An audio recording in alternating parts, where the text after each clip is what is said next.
You know, folks, I know a week from tomorrow is Survivor Series. How do I know? Well, because they got the go-home show tomorrow on Monday, so it's pretty much what it is. But I thought I'd talk about Survivor Series right now, give you my thoughts, basically predictions on how I feel it's going to go. Now, we know they could add another match here and there, maybe for the pre-show.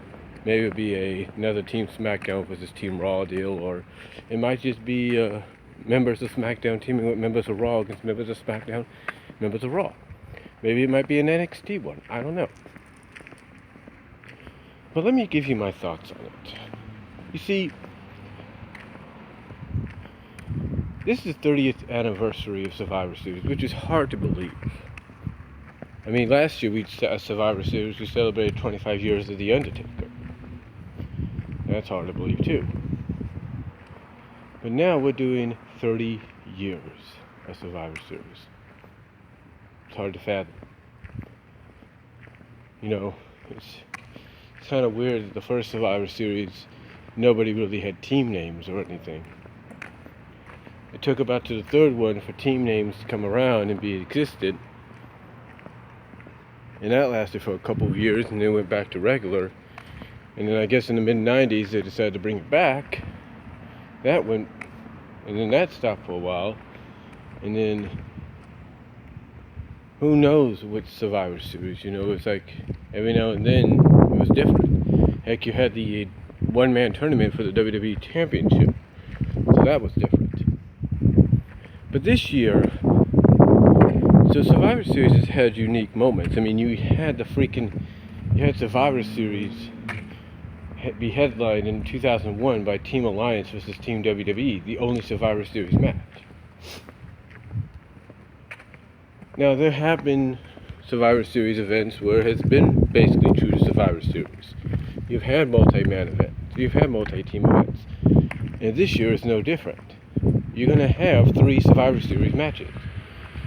But the only problem is its brand supremacy. And everybody knows that from a storyline perspective, brand supremacy is, well, storyline perspective, members of the team won't get along. And that's a fact. Members of each team will not get along from a storyline perspective. From a brand unification, yes. From a storyline perspective, no.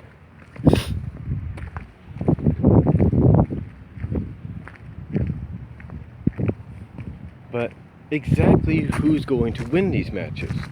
Now, we do have some individual matches too, some singles matches. And like I said, don't be surprised if we get an extra Survivor Series match thrown in there on the kickoff show, maybe involving NXT or such. We don't know yet. But with that said, this will also be, I think, the first time it's come from the Air Canada Centre. Yeah, that's right, the first time Survivor Series, well, not the first time, but the first time in Toronto. I think it'll be the second or third time out of country. But with that said, let's take a look at Survivor Series. Let's take a look at the event itself. Now, again, we don't know what the kickoff show match is going to be. But let's take a look at the matches. Let's take a look, first of all, at the individual single matches. Let's take a look at a match that, according to sources, could shake things up as far as both Raw and SmackDown are concerned.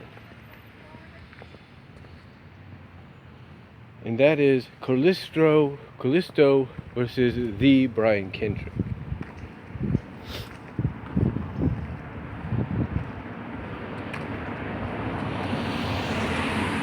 Kalisto versus the Brian Kendrick for the Cruiserweight Championship, with the stipulation, obviously, that if Kalisto wins, the Cruiserweight Championship and division gets moved to SmackDown.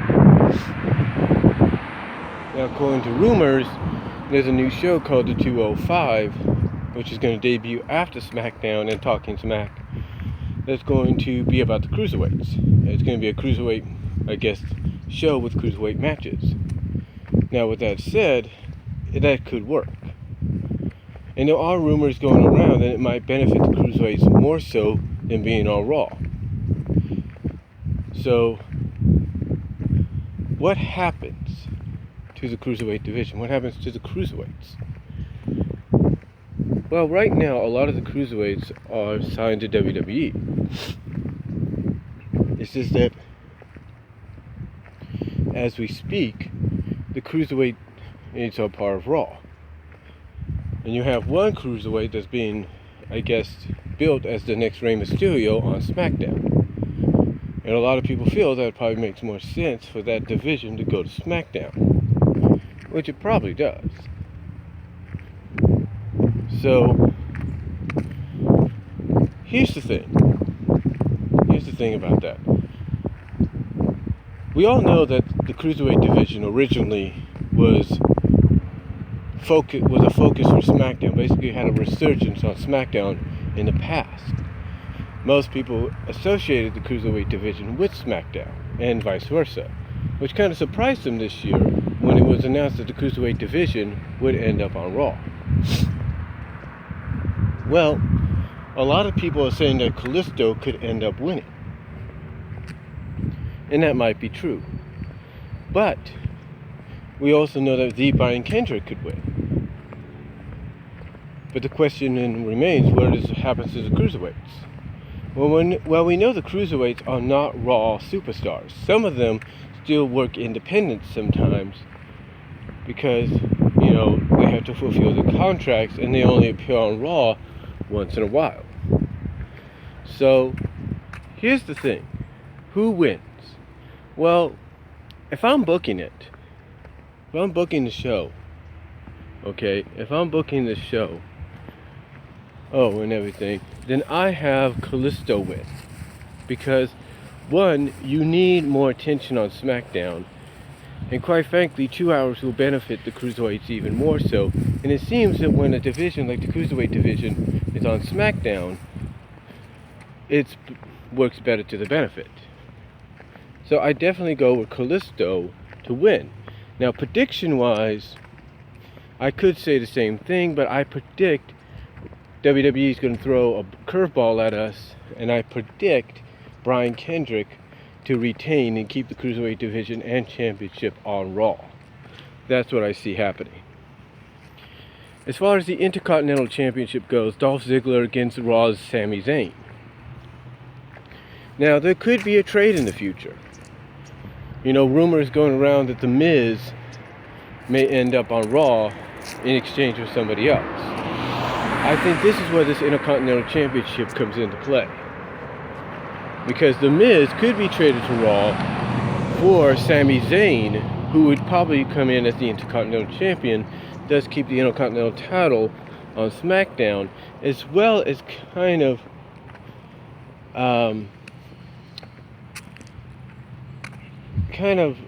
simmer down a little bit on the whole Owens-Zayn rivalry, kind of keep them separate, let them do their own thing until the time is right. Fight for them to lock horns again. Because like I said in one video at the old house, down this way, I said basically that they basically, WWE knows what they got with the Zayn-Owens rivalry. And they know what they got, and thus Zayn and Owens will touch horns again, will lock horns again. It's just going to probably be in the near future, but not right now, which is why I think Sami Zayn will probably end up winning this. Booking-wise, Sami Zayn, I believe, will end up winning this, and thus the trade will commence where Sami Zayn will come to SmackDown and The Miz will go to Raw. That's what I feel will happen. Now, prediction-wise, the prediction is kind of up in the air. Booking-wise, I would go, like I say, with Sami Zayn winning and then coming to SmackDown. Prediction-wise, it's kind of a toss-up because you're trying to give Dolph Ziggler that resurgence again. But you also want to give a kind of a reboost, a restart to Sami Zayn as well. You want to put him almost on equal par with Owens. So it's kind of a toss-up as far as predictions go. Booking-wise, though, I would definitely say Sami Zayn. If I was booking the show, I would go Sami Zayn. No doubt about it.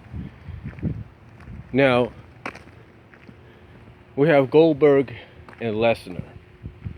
This is probably going to be the match that closes out the show. Maybe, depending on the history. Lesnar always has to be the main event, right? Once in a while, he's got to be the last guy on, as far as we know. So this one is interesting because every time Lesnar has gone up against somebody in a rematch, as of late, he's always beaten that person. Remember, he lost to John Cena at Extreme Rules. Come SummerSlam, what did he do? He annihilated John Cena. He lost to Triple H at WrestleMania. What happened? I mean, he beat Triple H at SummerSlam. He lost to Triple H at WrestleMania. And then what happened the following month? He beat Triple H. Same with The Undertaker.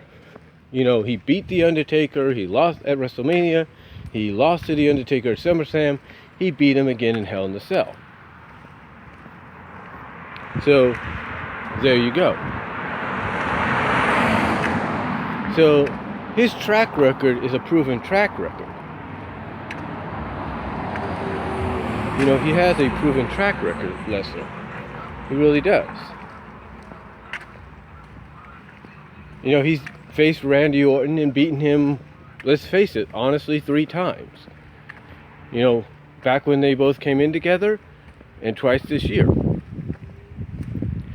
So the question is, what's next? So what the question is now with Goldberg, since he's lost to Goldberg, does he get his win back?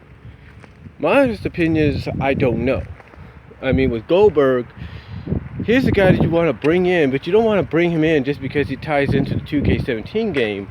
You want to bring him in and kind of give him a reason as to why he was brought back. My honest opinion is, again, booking-wise, you want to keep Lesnar strong. You want to make him, you want to retain him as that dominant monster he is. But you also don't want Goldberg's, possibly one of Goldberg's final matches in the WWE as well as in wrestling. You don't want one of his last matches, you know, to be nothing more than a jobbing match. You want him to look dominant as well. You want him to, you know, be remembered as the monster he is, as the dominant babyface he is, superhero, whatever.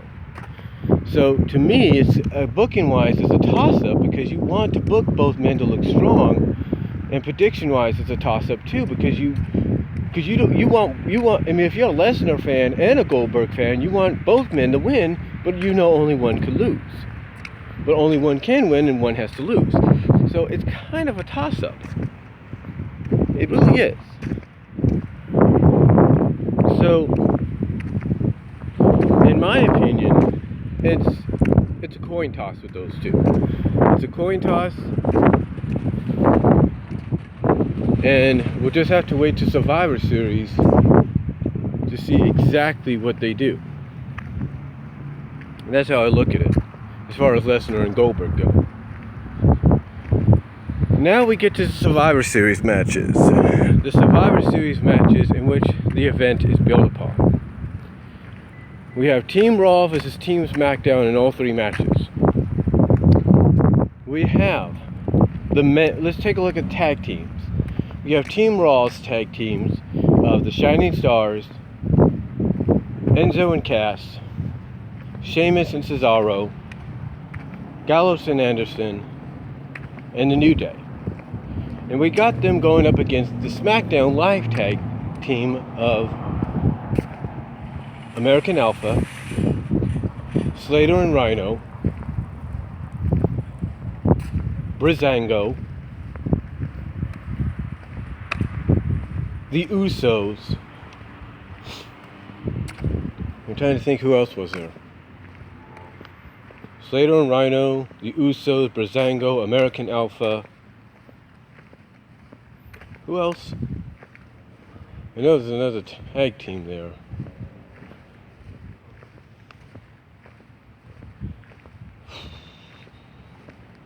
Who else do we got there? Breezango, Slater. I can't think of the other tag team. I'm trying to think who they are. You see, it shows you I haven't been paying attention that much. So, again, the tag team Survivor Series match with the tag teams. I look at Team Raw and Team SmackDown. I look at this being a win for Team Raw.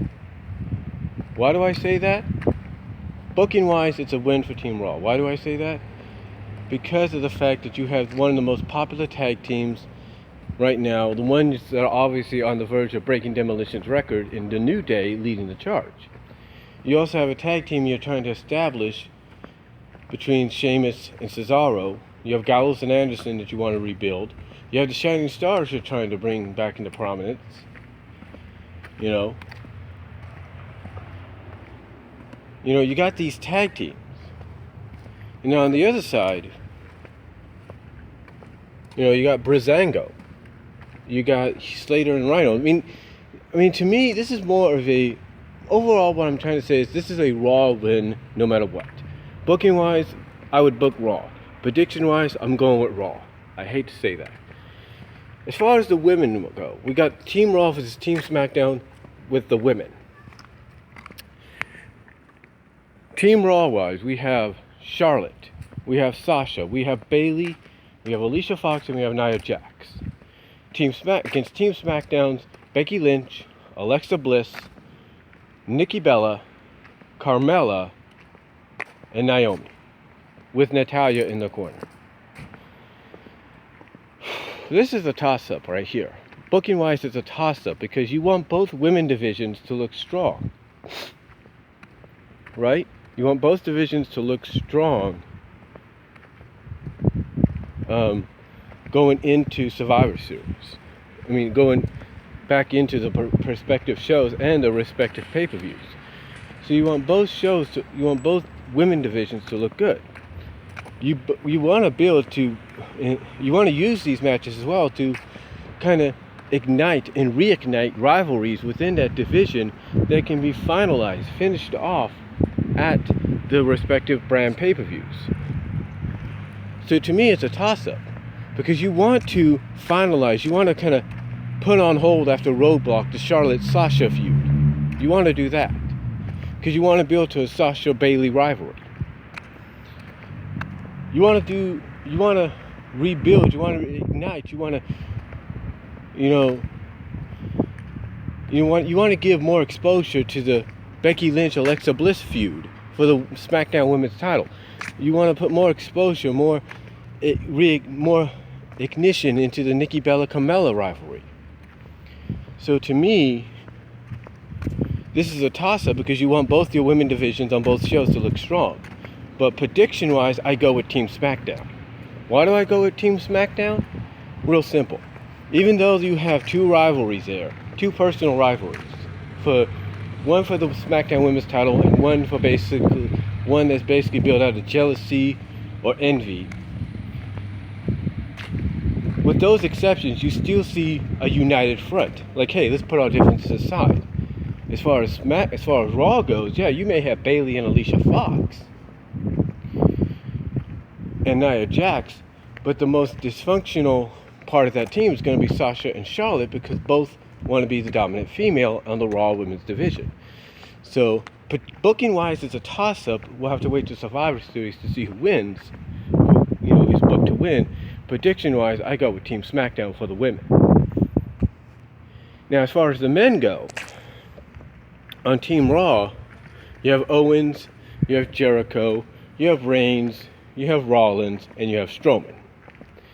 On the SmackDown side, you have Shane McMahon, you have AJ Styles, you have Dean Ambrose. you have,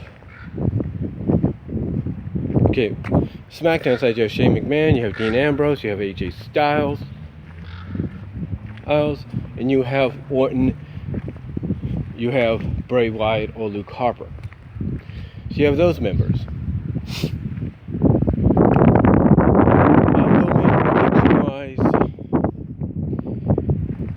Prediction-wise, booking-wise, first of all, I have to say it looks like Raw is going to be booked to win this one. Why do I say that? Here's why. Here's why I think Raw might be booked to win this one. Now, again, it could be a toss-up, but I'm going to probably go more so with Raw to win this one.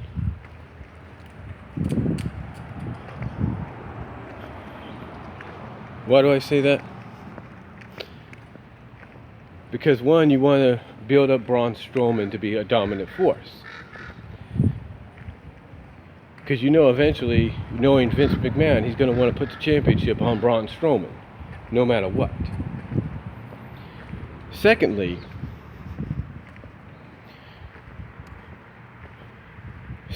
as much, just like I said with the SmackDown women, the same can go with the Raw men. Even though they have their differences, you could see more of a united front. SmackDown has a united front, but not very well. I also see Brock Lesnar playing a role in this by costing Shane McMahon the match. Like, let's say they decide to book Goldberg to go over Lesnar. I predict Lesnar to take out his frustrations on Shane. That's what I see. I also see this whole new Wyatt family deal being nothing more than a ruse, because I see Randy Orton RKOing Bray Wyatt or Luke Harper during the match, and thus setting up a match between him and Bray at TLC. That's what I see happening there.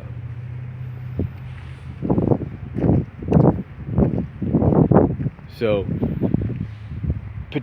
booking wise, I think Team Raw is going to be booked to win. Prediction wise, though, I would love to see Shane McMahon's Team SmackDown win. Because you want to help SmackDown become, gain that attention it needs more so than it's ever had. You want SmackDown Live to gain that momentum. And I think having Team SmackDown go over Team Raw would be a good idea. That's what I predict. But booking wise, I think they're going to go with Team Raw. So overall, that's just my thoughts on this year's Survivor Series card. Again, we don't know if there's going to be a kickoff show match. It probably will be. There might be either NXT or Cruiserweight Survivor Series related. So that's really all I'm going to say, folks, on it. Let me know what your thoughts are. But that's basically how I predict Survivor Series will go, and how I would book Survivor Series would go. Let me know what you guys' thoughts down below, and I'll talk to y'all later.